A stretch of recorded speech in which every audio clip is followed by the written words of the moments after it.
इस कहानी का नाम है पाकिस्तान की अपने ही हाथों से शुरू की गई जंग।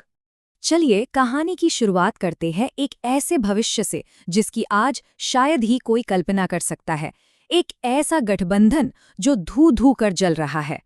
सोचिए, साल है 2026, महीना फरवरी का और जगह है इस्लामाबाद। पाकिस्तान के सबसे ताकतवर जनरल एक कमरे में इकट्ठा हुए हैं। उनकी नज़रें सैटेलाइट की तस्वीरों पर गड़ी हैं और उनके सामने एक बहुत ही अजीब सी उलझन है। उन्हें हमला उसी ग्रुप पर करना है जिसे कभी उन्होंने ही पाला पोसा था। तभी पाकिस्तान के रक्षा मंत्री ख्वाजा आसिफ एक हैरान करने वाला ऐलान करते हैं। वो कहते हैं, पाकिस्तान का सब्र अब जवाब दे चुका है। ये एक खुली जंग का ऐलान था, लेकिन अपने पुराने दुश्मन भारत के खिलाफ नहीं, बल्कि अपने ही पुराने दोस्त अफगानिस्तान की तालिबान सरकार के खिलाफ। तो सवाल ये है कि ऐसा हुआ कैसे? एक 30 साल पुरानी दोस्ती, एक ऐसा गठबंधन जिसे पाकिस्तान ने खुद बनाया, पैसा लगाया, वो अचानक एक खुली जंग में कैसे तब्दील हो गया? आइए आज इसी पूरी गुत्थी को सुलझाते हैं। इस कहानी की जड़ तक पहुंचने के लिए हमें थोड़ा पीछे जाना होगा, उस वक्त में जब ये पूरा रिश्ता एक सोची समझी रणनीति के तहत शुरू किया गया था। देखिए, ये सब कुछ शुरू हुआ एक आइडिया से, जिसे कहते हैं स्ट्रेटेजिक डेप्थ। सोच ये थी कि अगर अफगानिस्तान में एक दोस्ताना सरकार हो तो वो भारत के खिलाफ पाकिस्तान को एक सेफ जोन, एक बफर जोन देगी। और बस यही एक सोच पाकिस्तान की पूरी रणनीति का सेंटर पॉइंट बन गई।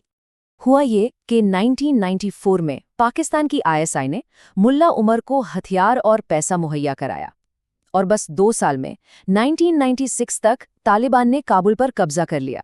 फिर आया 9/11, जिसके बाद पाकिस्तान ने दुनिया के सामने तो अमेरिका का साथ दिया, पर अंदर ही अंदर वो तालिबान की मदद करता रहा। और आखिरकार 2021 में जैसे ही अमेरिकी फौजें निकलीं, तालिबान एक बार फिर काबुल की सत्ता पर काबिज हो गया। 2021 में जब तालिबान वापस आया तो पाकिस्तान में जश्न का माहौल था।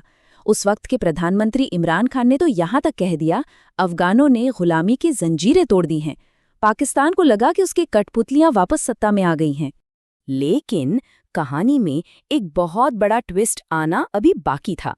जिस राक्षस को बनाया गया था वो अब अपने ही मालिक के खिलाफ खड़ा हो रहा था। यहाँ एक बात समझना बहुत जरूरी है, तालिबान एक नहीं, 2 हैं। एक है अफगान तालिबान, जिसका मकसद सिर्फ अफगानिस्तान पर हुकूमत करना है। यही वो ग्रुप है जो पाकिस्तान का पुराना दोस्त रहा है। और दूसरा है टीटीपी, यानी तहरीक तालिबान पाकिस्तान। इसका मकसद है पाकिस्तान की सरकार को ही उखाड़ फेंकना। जाहिर है ये पाकिस्तान का सबसे बड़ा दुश्मन है। ये टीटीपी कितना क्रूर है इसका अंदाज़ा दिसंबर 2014 के उस दिन से लगता है, जिसे आज भी पाकिस्तान के इतिहास का सबसे काला दिन माना जाता है। उस दिन पेशावर के आर्मी पब्लिक स्कूल पर हमला हुआ, जिसमें 149 लोगों की जानें गईं। ये सिर्फ एक नंबर नहीं है, ये उस त्रासदी की भयावहता को दिखाता है। और जो बात दिल को सबसे ज्यादा दहला देती है वो ये कि इन 149 में से 132 बच्चे थे, मासूम बच्चे, जिनकी उम्र 8 से 18 साल के बीच थी। इस एक हमले ने पूरे पाकिस्तान को हिलाकर रख दिया था। और जैसे ही 2021 में अफगान तालिबान की सत्ता में वापसी हुई, टीटीपी का खतरा और भी ज्यादा बढ़ गया। अब देखिए, 2024 में टीटीपी के हमलों में 2236 मौतें हुई और अगले ही साल 2025 तक ये आंकड़ा लगभग दुगना होकर 4001 तक पहुंच गया।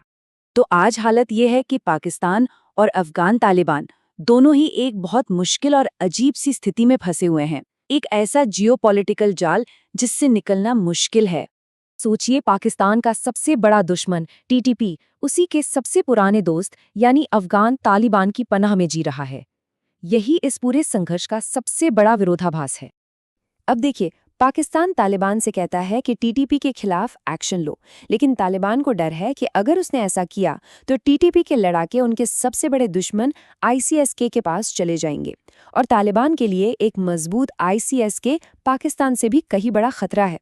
तो नतीजा, तालिबान कोई एक्शन नहीं लेता और पाकिस्तान के साथ रिश्ते इतने बिगड़ जाते हैं कि जंग की नौबत आ जाती है। और अब हम आते हैं इस कहानी के सबसे दिलचस्प मोड़ पर, जहां पाकिस्तान की पूरी रणनीति की असली कीमत और विडंबना सामने आती है। याद है सब शुरू कहां से हुआ था? एक दोस्ताना सरकार अफगानिस्तान में, जो भारत के खिलाफ पाकिस्तान को रणनीतिक मजबूती देगी। सब कुछ इसी एक आइडिया के इर्द गिर्द बुना गया था। लेकिन आज ज़मीनी हकीकत क्या है? वही तालिबान जिसे भारत के खिलाफ एक हथियार की तरह तैयार किया गया था, आज उसी भारत के साथ ट्रेड अग्रीमेंट साइन कर रहा है, कंस्ट्रक्शन के कॉन्ट्रैक्ट दे रहा है। इससे बड़ी विडंबना और क्या हो सकती है? तो पाकिस्तान ने जो आग दशकों पहले लगाई थी, उसे बुझाने की कोशिश में अब वो अफगानिस्तान को भी उसी आग में झोंक रहा है। सवाल बस एक ही है, अपनी ही लगाई इस आग को बुझाने से पहले पाकिस्तान को और कितनी मासूम जिंदगियों की कुर्बानी देनी होगी?